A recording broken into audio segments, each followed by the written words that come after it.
They are falling in love all over again. Ah, isn't that lovely? Well, first of all, we know that that's a load of bollocks. Why? Narcissists don't actually fall in love, they just think that they do. The narcissism creates infatuation, which the narcissist interprets as love in order to drive them to assert control over that hapless victim as quickly as possible. The narcissism drives that sensation of love for the purposes of gaining that control in order to cause the narcissist to get hold of that person, to extract the fuel, character traits, and residual benefits from them. But because the narcissist is devoid of emotional empathy, there can be no love, merely the manufactured appearance of it. Furthermore, we did think that perhaps Newsweek had seen the light with regard to Harry's and Harry's wife, given the report that they had pumped out just recently, but it would appear that Jack Royston continues to be a reliable member of the coterie, if not a lieutenant, of Harry's wife, for it is he who has written the article that is headed Prince Harry and Harry's wife's falling in love all over again goes viral. The recent photographs and videos that appeared as a consequence of Harry and Harry's wife attending the Beyoncé concert created a lot of people criticizing them. Whether it was Harry looking bored out of his brains, few that there are, tinkering with his phone, and then, of course, many criticisms about the standard of Harry's wife's dancing and the fact that it was being filmed in the first place, generated another tsunami of criticism towards Harry's wife. This, as you know, amounts to challenge fuel. She's being spoken about and written about, so that's all good. However, the problem is that it threatens her sense of control because it's challenging her. It's criticizing her, making a mockery of the way that she danced, suggesting that she organized for somebody to film her so that she could be seen. Well, ordinarily, why would you be filming her when you're at a Beyoncé concert? The fact is that all of this amounted to a threat to control, and therefore Harry's wife has to deal with these threats to control. She's aware of them because she scours social media and mainstream media, because her narcissism drives her to do so based upon her paranoia. And thus she finds out that a lot of people mocking Harry, and he's an extension of her, that they are mocking her for the way that she danced, criticizing her for saying that she was seeking attention, that she was doing it all in terms of look at me, as I'm detailed in my video, I am the sexiest dancer. And thus, faced with all of these threats to control, it's necessary for her to try and do something about it. And that's why people such as Jack Royston come riding to the rescue. As he writes, Prince Harry and Harry's wife appeared to be falling in love all over again as they parted to Beyoncé as her Renaissance World Tour came to Los Angeles.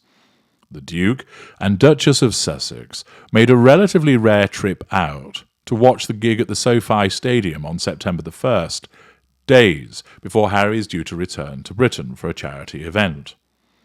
The couple were celebrating Harry's wife's mother, Doria Ragland's 67th birthday, and were joined by Abigail Spencer, her former co-star from Suits.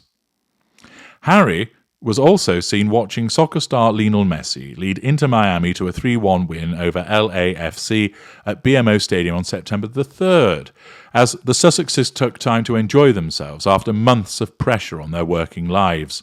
What working lives? They don't do anything. A video of the Sussexes enjoying Beyoncé captured Harry's wife and Harry falling in love all over again was viewed 1.4 million times and liked more than 106,000 times after it was posted on TikTok. Note, that's less than 10% in terms of the number of likes. An on-screen caption read, "When Beyoncé's song 1+1 comes on, and Harry's wife and the prince look like they're falling in love all over again next to you. So, of course, somebody sticks this up on TikTok, filming Beyoncé as she is singing. The clip was posted with a message the way he had her close to him, with his hand around her waist and her head on his shoulder. Well, there's no doubt that Harry still loves his wife, notwithstanding the way that she treats him. Remember, he's a trapped victim who finds himself caught in her manipulations, bound in his own emotional fog of that emotional thinking.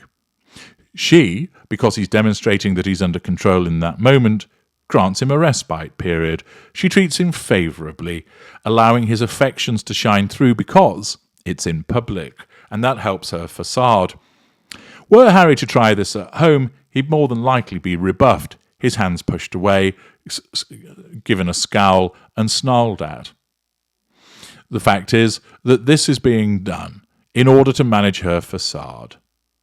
That the creation of a video that then goes around and seen 1.4 million times. The individual, of course, was filming and then shifts. You'll notice that he's got, in the video, if you've seen it, and it's only shown for the briefest of moments, that she's still kind of dancing, wiggling, and he has his arm around her. It looks rather awkward, actually, because she's moving. It's not like they're stood still, perhaps swaying together or just holding on to one another. She's continuing to dance, and he's got his hand around her, sort of placed on the top of her thigh. It looks a little bit awkward. One certainly wouldn't read into that that's two people falling in love all over again. It almost looks like she said, Harry, stick your hand on my thigh. There's someone filming over there. They might film me in a moment. So we need to ensure that we're putting out a united front. Oh, yeah, okay, my little pumpkin. Yeah, I'll do that. And thus, she takes his hand and it's clamped on the side of her. In actual fact, I suspect many of the people watching the video were doing so to see Beyoncé, because the bulk of it is showing her singing.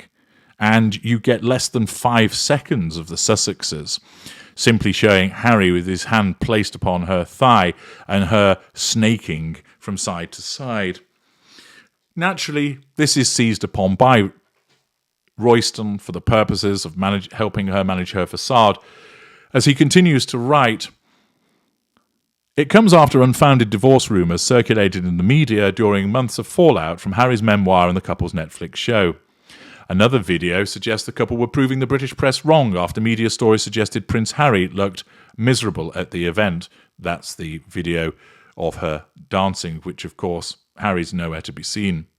A Daily Mail headline, for example, described him as the gloomy-looking prince, though they did also note Harry's wife's dancing. Harry and Harry's wife had a tough start to the year after Spare and the Harry and Harry's Wife documentary sent their US net approval rating nosediving in January. Then in June, they were called fucking grifters by Spotify executive Bill Simmons after the collapse of their multi-year partnership with the streaming giant. However, they have bounced back in US polls and are preparing to inject new life into their public standing, with Harry's Invictus Games tournament for veterans, which begins in Dusseldorf, Germany on September the 9th. Before then, Harry will be in Britain to support Wellchild, a charity he's patron of, at their annual awards on September the 7th, a day before the anniversary of Queen Elizabeth II's death. For now, though, the couple have been taking time out of their busy working lives to enjoy themselves. Another PR puff piece, which is done as a direct response to the criticisms that Harry's wife has received by virtue of Harry looking miserable and the criticisms that have been bounded at her in relation to her dancing. Once again, the typical response of a narcissist needing to nullify those threats to control. I'm H.G. Tudor. Thank you for listening.